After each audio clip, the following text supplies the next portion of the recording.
Chapter 13. Illness. Deepak could not get up in the morning. He had trouble opening his eyes. His forehead was hot to the touch and cold and clammy at times. His lips looked rough and cracked, uneven and very dry. He tried to clear his throat as if he felt sand in it. He struggled out of bed and made his way to the bathroom. His morning ritual took him longer than usual. He found a thermometer in the cabinet drawers, and a few moments later, he knew he got a fever. He took the thermometer to measure his temperature. It was 102 degrees. The confirmation only made him feel sicker. Weakly, he stumbled back to the sofa. He realized he could not get up from the bed now, even if he wanted. "How can I make it to work today?" he talked to himself. He continued to lie on the bed, staring at the ceiling.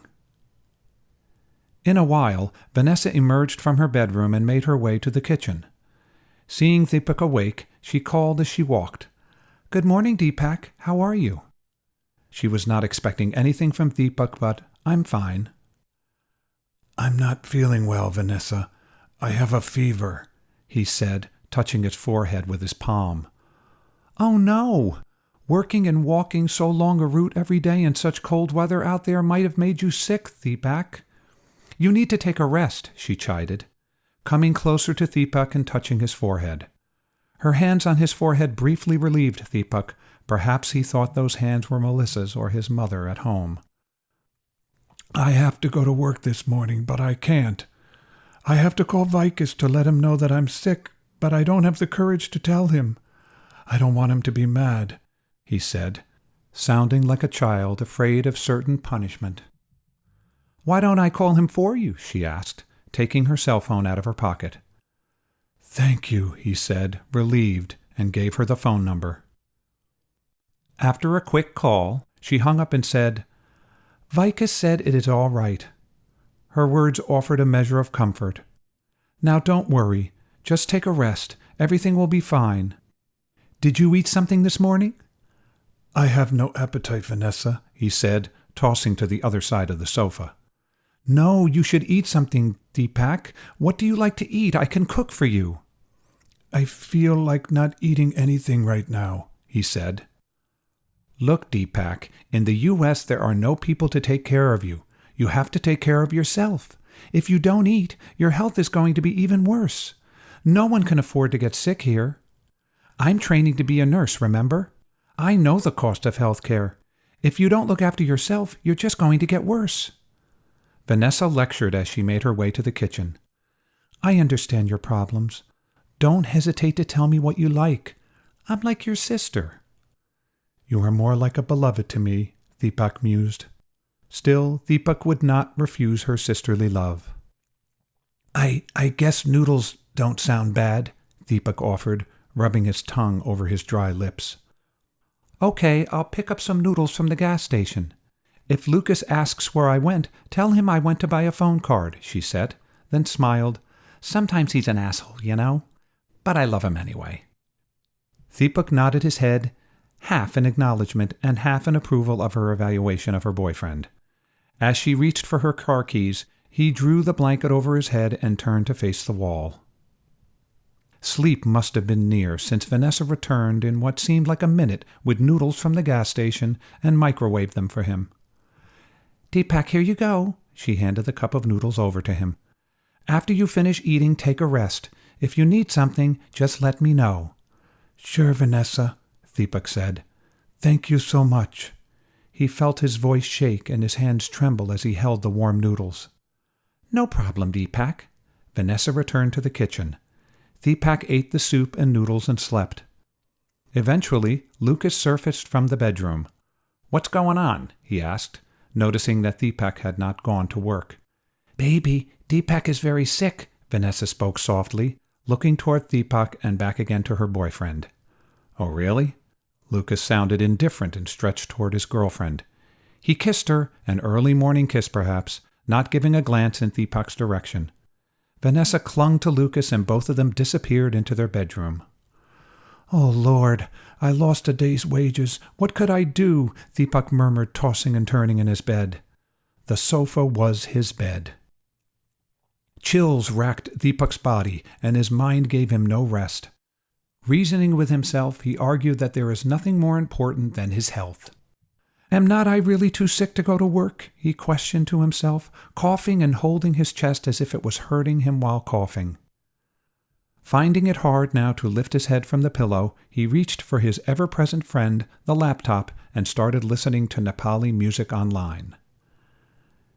Yeklai Bazda Sandai Malai Samjana Timro Aidincha Sahana Nasaki Anka Bata Anzu Tasai Jaratincha. I remember you all the time when I am alone, and I cannot prevent my tears from rolling down my cheeks. Rolling his tongue around his mouth, he attempted to induce a flow of saliva and wet his lips with the little that was produced. His teeth chattered as a wave of coldness followed by heat enveloped his body. It had been a few days since he spoke to Melissa. He pictured her in his imagination, sitting by him, rubbing his back and caressing his hair. However, she was not there. She had not arrived back in the state from her Christmas leave. The college was closed for Christmas holiday. The first semester was over, and the second one would start soon in January. If Melissa was here, perhaps she would come see me, he thought silently. A jumble of mumbled words escaped his mouth, and in moments of lucidity he felt helplessness and anger, followed by tears. Books were strewn around on the table, under the bed, and he had become quite attached to a couple of them. Salman Rushdie's Midnight's Children and Mimic Man by V.S. Naipaul held the privilege of sitting beside his bed. Deepak reached for Mimic Man, and his fingers flipped through the pages. Mimic Man, the novel of cultural displacement, masterfully evokes the colonial man's experience in a post-colonial world. Deepak also knew how writing gave Ralph Singh, the character in the novel, order in his chaotic existence. Midnight's Children deals with India's transition from British colonialism to independence and partition of India. These two books always fascinated Deepak. He always loved the post-colonial theories to understand how European Westerners or rich countries exert power over the Easterners or poor countries and to find the poor, the marginalized, through their knowledge. In a line, he remembered another two names, Edward Said, his Orientalism, and Michael Foucault, his concept of truth and power. Deepak wondered if his American dream could be an illusion. Writing and reading was impossible for Deepak now. Weakly he threw the book toward the table. It missed. Deepak tossed and turned on his sofa bed as his breathing came fast and shallow. He tried to breathe normally and felt himself gasping for air whenever he moved. He closed his eyes, but sleep eluded him. Be optimistic, he repeated the words like a mantra. He smiled blankly and vaguely.